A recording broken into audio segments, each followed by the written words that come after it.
Greetings, members. With us punching greens this week, it's a time when a lot of players kind of start shutting it down for the season. We don't have many more competitions, a few scrambles and events here and there, but you know, all the majors are over. So a lot of people use this time of the year to start working on their golf swing. So I thought I'd take a minute to talk to you about who I think is the greatest golf instructor ever. And it's kind of an odd name, one you don't hear very often, but the guy that I believe was the best instructor ever was named Jack Grout. And the funny thing is, he only taught one player. Mr. Grout was a teaching pro at a country club in Ohio where a guy named Jack Nicklaus grew up.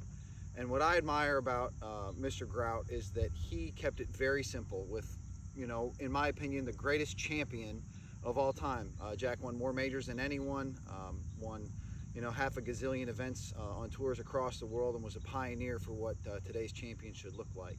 And Mr. Grout always kept it simple. They worked on grip, alignment, stance, and posture.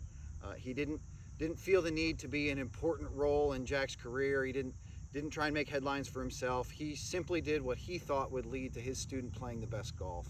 And I believe in that. I've lost students across the years, great talented junior players, because I wasn't more invasive. I didn't get in and take video and change positions and try and put my signature on this player's game. You know, if they were hitting it good and I was working with them, I would say, all right, well, let's go play some golf. If you're hitting it good, there's not a need for me to make a big change. Let's go practice getting it in the hole, learning how to deal with situations on the golf course, work on your mental game and your mental approach.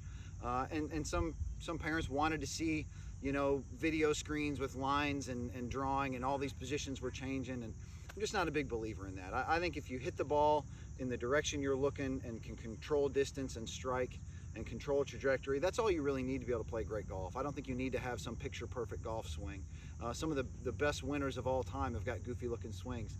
Take Jim Furyk, for example, on the tour, who, you know, stands too close to it, loops it around, and then swings it inside. You know, Furyk's dad was a golf teacher. He was a PGA professional at the club where Jim Furyk grew up.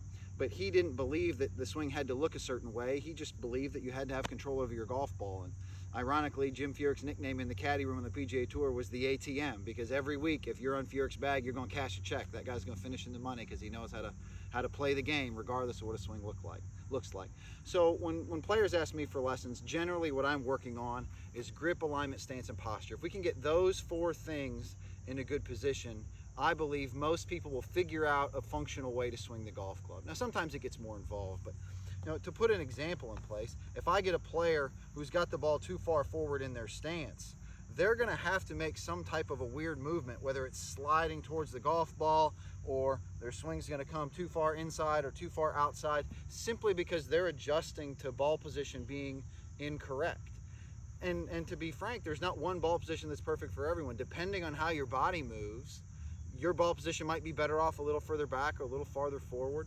So when I'm teaching, the first thing I do is try and get the setup, ball position, grip, alignment, stance, how far from the ball. If those things are correct, I believe the player's athleticism can help them deliver the golf club well. And on the other side, if those things are wrong, if ball position's out of place, if it's too far back, this player is going to athletically do something to try and manipulate the golf club to hit a good shot. And now they're using their athleticism, you know, to try and correct a flaw rather than using their athleticism to move the golf club into the ball the right way.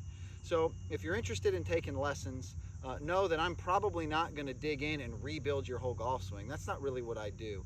Talk about kinematic sequence and getting hips to lead and turn, and you know, those are all athletic motions that take a long time to change, which, you know, you can do if that's what you're interested in. But I generally try and take the player's athleticism and then put them in a position where they can be most successful with what they have. There's a reason I don't sell lessons, 5, 6, 7 lessons at a time or a monthly subscription. I believe I can put you in a position to hit the ball better and play better golf right away. And if I don't make you better in 2 or 3 lessons, I kind of want you to go see someone else.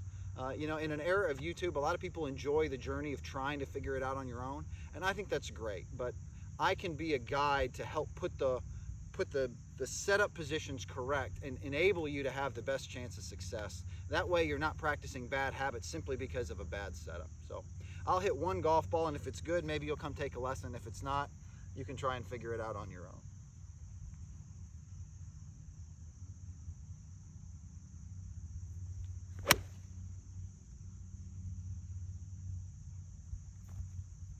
Well, I don't know how the swing looked, but the ball went where I was looking, so we'll put it in the win column.